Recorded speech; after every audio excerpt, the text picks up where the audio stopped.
Jeremiah Cabina was injured in the last game. He'll be out for a couple of weeks. So obviously Chris Clark plays a big role in stepping up for us in that position. Adrian Fleming's not ready to participate yet. He's working hard to try to come back. Justin Pugh started participating in practice. Unlike a lot of people out here, we're just waiting for the doctors to go ahead and give us a go-ahead, when he's ready. I don't know when that'll be at this point right now. A lot of times when you play a team like Stony Brook, which is a very, very good football team, it's important that everyone understands the way we went about it with our players this week. I think teams get themselves in trouble. My philosophy is when you just say, hey, we just need to get out there and win a game. That hasn't been our focus this week. Right now, during the week, we were trying to tell our kids that we have to earn the right to win a game. We've had some good practices, corrected some mistakes that we made in the first 2 games. I think that's important. I think, once you put out on film the mistakes you've made, I think you're going to be tested, not only by the next opponent, but your future opponent. So, other than that, we're at full strength. We're excited. We'll talk to our players about how we're going to win the game, what we need to do, more so tomorrow. But obviously, we know we have to tackle well on the defensive side of the ball.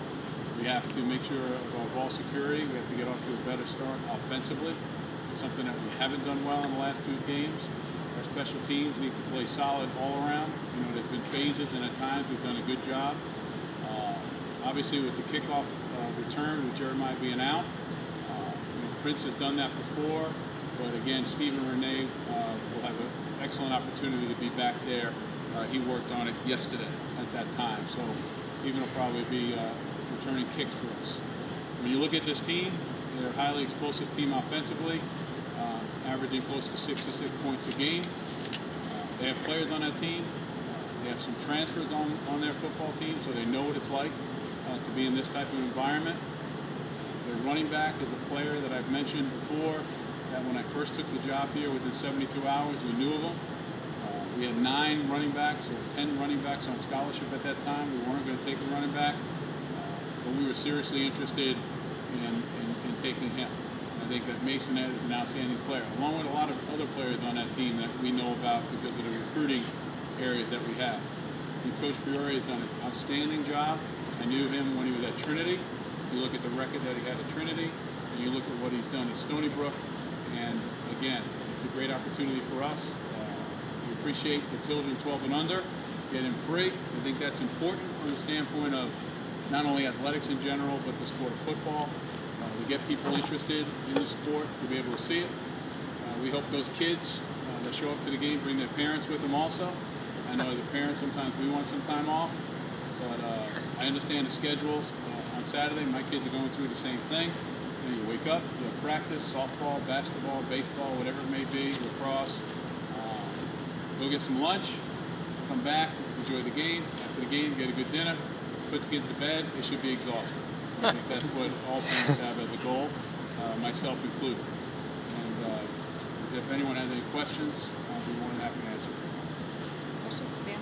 Coach, you talked about the running game a little bit with Masonette, but they also have Lawrence Williams and Coker transferring in. With their depth at running back, how are you going to combat that this weekend? Well, I think it's going to be very important. Like I said before, a key is tackle. We have to tackle well.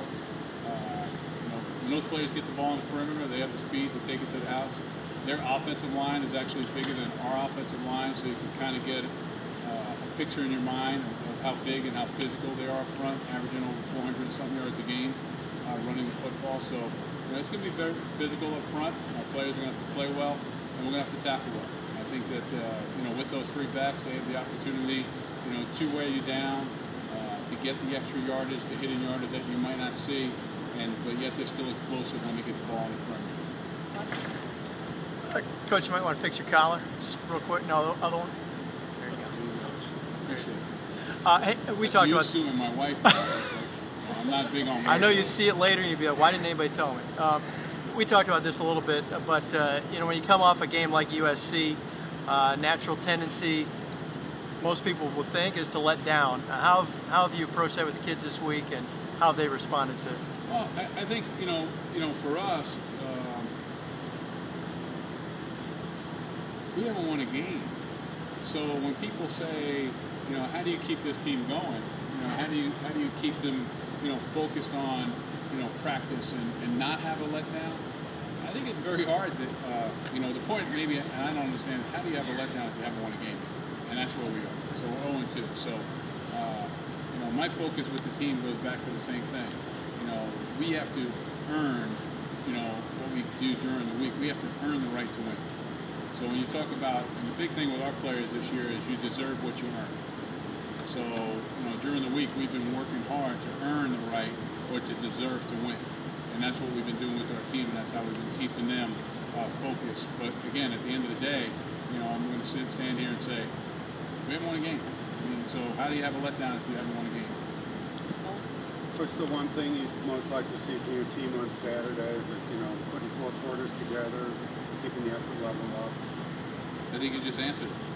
I want to see that effort level, go on. I want to see us decrease the amount of mistakes. I want to see us execute the four quarters in all phases. So that's what we're looking for. Good answer, good question, good answer. Last night, Jay Brown said he felt Saturday's team was all on the defensive line, not the linebacker, the secondary, on him and his teammates on the defensive line. Do you agree with that?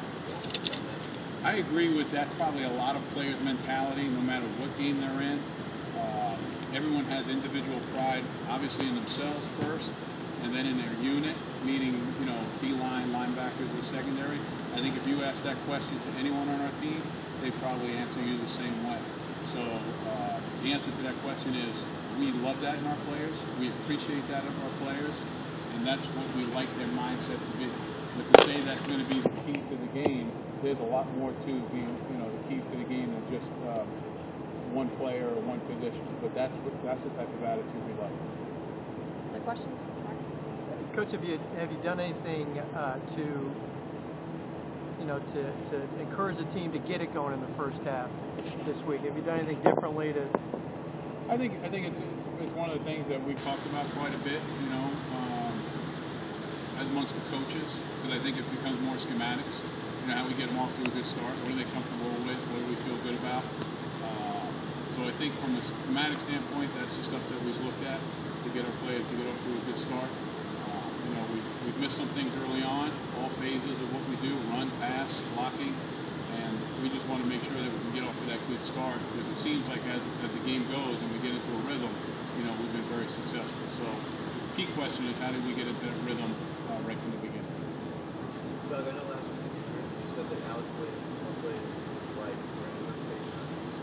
Well, I don't think I would go, and if I use the word more plays than I would have liked, and shame on me, but going into the game, we were thinking 15 to 20 plays in the slot, keeping them from going vertical, and not exposing a lower body injury. At the end of the day, he went out there and was playing extremely well. He played 63 plays, so obviously we're excited about that. Now we're talking about a player that has been very successful for us, has played a lot of football for us, but didn't practice all week. So he didn't practice all week and went out there and played. So I'm really excited to see how Alec does, with a full week of practice now and playing, and obviously having played 63 plays, anything that I might have been restraining on as far as restraining him from doing is out of my mind right now. Coach, looking at Ashton Broyld and that he's had the opportunity to, get in a little bit in these first two games and putting him in the Wildcat formation in the last game, how are you seeing him come along? Because Coach Wheatley had made the statement that you don't want to rush him too quickly. Well, we make statement as coaches that we don't want to rush, which is a true statement. And, from the player standpoint, as fast as they develop, the more we can do. So it's kind of a two-way street. So we're looking for Ashton, the more that we feel comfortable with during the week of what he can do, then the more we want to get him the ball. And I've talked to Ashton myself, and I told him that. I said, it's not like we don't want to do things with you. It's not like we don't want to get you the ball. But, hey, as your skill comes up and as you show us during the week that you can do it, then we'll give you those opportunities because, obviously he's big, he's strong, he's fast, he's a very talented player. So we're just making sure that we keep this development going.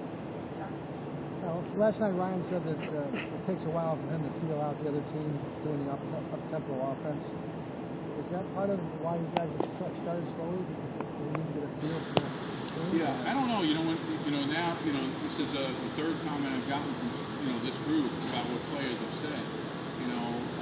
I have not had that conversation with him, so it'd be very difficult for me to comment on his comment. So for me, I look at it from what can I do a better job of as the head coach? And my conversations with Coach Atkins is, what can he do a better job as the offensive coordinator and the quarterback coach? And to all the coaches, really, how can we do a better job and get us off to a better start earlier on in the game? And that's what we've been discussing all week. Doug, after the game last week, you said that a lot of times quarterbacks get slighted because of what we see bad things when they give up touchdowns. Going back to the game, what did you think of the secondary against adversity? Were there just positives? Well, I think you get the same thing. I mean, if I stand up here today and say, hey, they did an outstanding job, someone's going to say, well, they threw 6 touchdowns. Okay?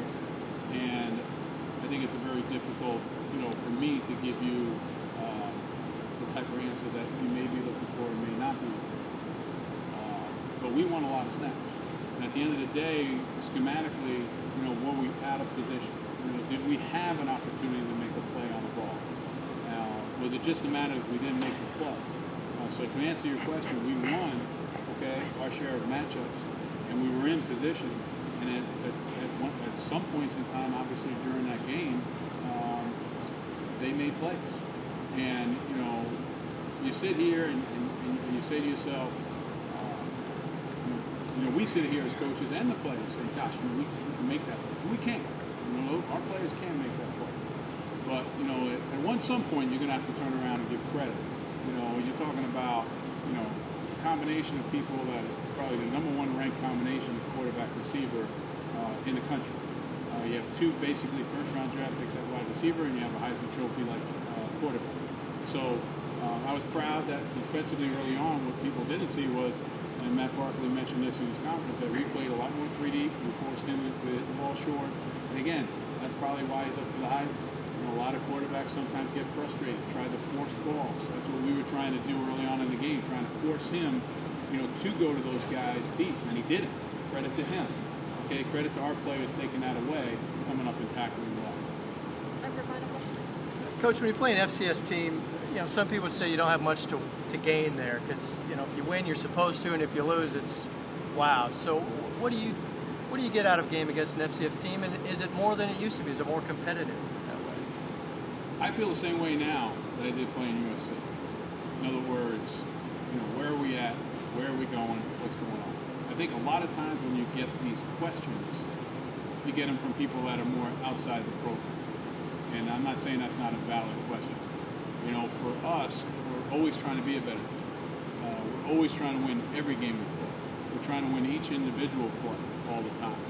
So when it comes down to USC, Stony Brook, Big East Conference schedule that we're playing, each team has strengths and weaknesses that you try to exploit.